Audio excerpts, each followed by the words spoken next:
లక్షలాది మంది ప్రజలు ఈ రోజు వైకుంఠ ఏకాదశిన దేవదేవుడు వెంకటేశ్వర స్వామిని అందరూ కూడా దర్శించుకుందామని, అతని ఆశీర్వాదం తీసుకుందామని దూర దూర ప్రాంతాల నుంచి మిగతా రాష్ట్రాల నుంచి కూడా ఈ రోజు భక్తులు చాలా మంది ఇక్కడికి రావడం జరిగింది. అదే విషయం ఏంటంటే ఇది చాలా దురదృష్టకర సంఘటన. ఎందుకంటే టీటీడీ ఈసారి లక్షలాది మంది ప్రజలు వస్తారనే సంగతి తెలిసి చాలా ఏర్పాట్లు కూడా చేస్తున్నారు. ఈ టీటీడీ చేసిన ఏర్పాట్లని, ప్రభుత్వం చేసిన ఏర్పాట్లని కూడా నిన్న ఉదయమే చాలా మంది భక్తులు కూడా కొనియాడిన సందర్భాన్ని కూడా సందర్భంగా గుర్తు చేయాలి. నిజంగా ఒక దురదృష్టం.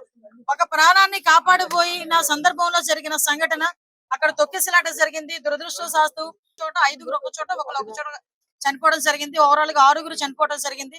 ఆ 6గురులోని కూడా ఎక్కువ మంది మన విశాఖపట్నం ప్రజలు వాసులు కూడా ఉండటం నిజంగా చాలా బాధాకరం.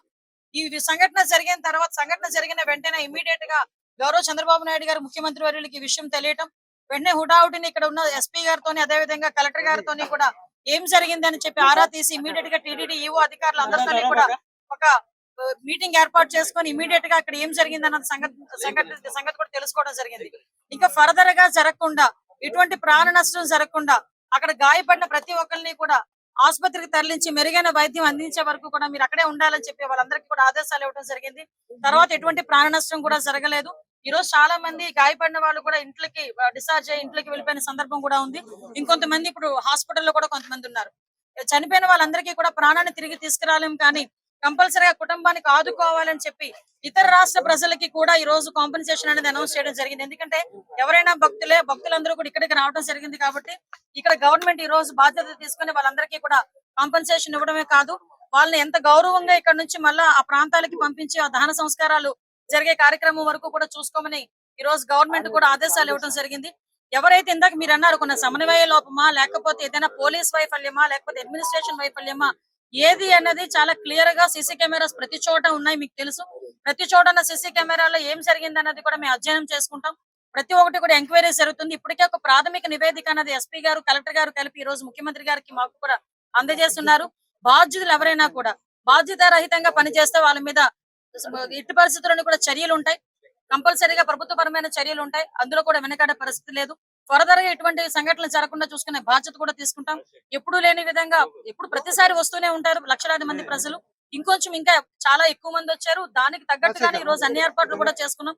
దయచేసి ప్రజలందరూ కూడా, ముఖ్యంగా ప్రతిపక్షాల వాళ్ళు, ప్రజలు అందరూ కూడా అర్థం చేసుకోవాల్సిన విషయం ఏంటంటే ఇది ఒక దురదృష్టకరమైన యాక్సిడెంట్ సంఘటన జరిగింది. దీనికి ఫర్దర్ గా జరగకుండా బాధ్యత కూడా మేము గవర్నమెంట్ తీసుకుంటాం. ఇప్పటి వరకు జరిగిన దానికి కూడా చింతిస్తున్నాం.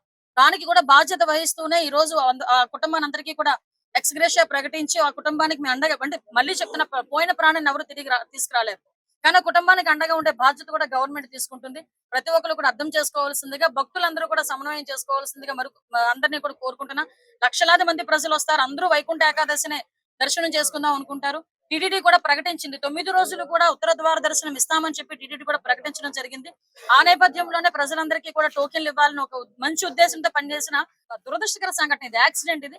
కాబట్టి ప్రజలందరూ కూడా అర్థం చేసుకోవాల్సిందిగా కోరుకుంటున్నాం. మీకు చెప్పానండి, ఎవ్రీ వేర్ మేము సీసీ కెమెరాస్ ఏర్పాటు చేసుకుని ప్రతి ఒక్క కూడా వాయిస్ రికగ్నిషన్ గానీ, వాళ్ళకి టోకెన్స్ ఇష్యూ చేయడం గానీ ప్రతి ఒక్కటి చాలా పక్కాగా చేశాం. ఎక్కడైనా కుట్రకోణం ఉందని ఆ కోణంలో కూడా మేము కూడా దర్యాప్తు చేస్తున్నాం. ఏదైనా కుట్రకోణం ఉందా, లేకపోతే బై యాక్సిడెంట్ జరిగిందా, ఇప్పుడు ఇమీడియట్ గా మేము కుట్రకోణం ఉందని మేము మాట్లాడకూడదు, మా దగ్గర ఆధారాలు లేకుండా మేము మాట్లాడకూడదు. కాబట్టి ఒక ప్రాథమిక నివేదిక వచ్చింది, దీని మీద పూర్తి స్థాయిలో దర్యాప్తు జరపమని గౌరవ ముఖ్యమంత్రి గారు కూడా ఆదేశాలు ఇవ్వడం జరిగింది.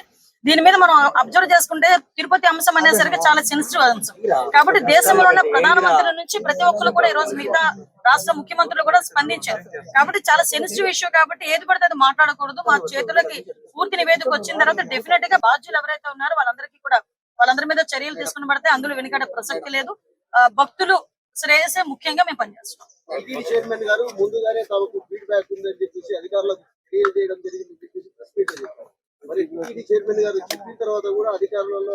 లేదండి, మీరు అన్నది నిజంగా టీటీడీ చైర్మన్ గారు ముందుగా నివేదిక ఇచ్చింది. మా అధికారులు కనుక అడ్మినిస్ట్రేషన్ విషయంలో ఎక్కడైనా లోపాలు జరుగున్నాయో ఇప్పుడు మాకు ఎలాగో మన సీఎం గారు వస్తున్నారు, ఇప్పుడు సీఎం గారు వచ్చేసరికి మాకు క్లియర్ నివేదిక ఉంటుంది. నిజంగా అలాంటి పరిస్థితులు ఏమైనా ఉన్నాయి, ఎవరైనా ఏ స్థాయిలో వ్యక్తి అయినా కూడా అతని మీద చర్యలు తీసుకోవడానికి ఎక్కడ కూడా వెనుకాడం. అదే విషయం చెప్తున్నాను కదా సార్, నిజంగా అదే పరిస్థితి జరిగి బాధ్యత రహితంగా ఎవరైనా పనిచేసి ఉంటే బాధ్యత రహితంగా పనిచేసిన ప్రతి ఒక్కరి మీద కూడా చర్యలు ఉంటాయి. ఇదేది దాచేసి దాగేదేం కాదు కదా. ఈ రోజు కాకపోతే రేపైనా తెలుస్తుంది ఎవరు బాధ్యత రహితంగా పనిచేశారన్నది. కాకపోతే ప్రతి ఒక్కరు కూడా బాధ్యతాయుతంగా పనిచేయాలని మేము కోరుకుంటున్నాం. ఎందుకంటే లక్షలాది మంది భక్తులు వచ్చే పుణ్యక్షేత్రం ఇది. దయచేసి అటువంటి బాధ్యత రహితంగా పనిచేసిన ఏ స్థాయి వ్యక్తిని కూడా, అది కింద స్థాయి వ్యక్తి, పై స్థాయి వ్యక్తి, ఏ స్థాయి వ్యక్తిని కూడా వదిలిపెట్టే ప్రసక్తి లేదు.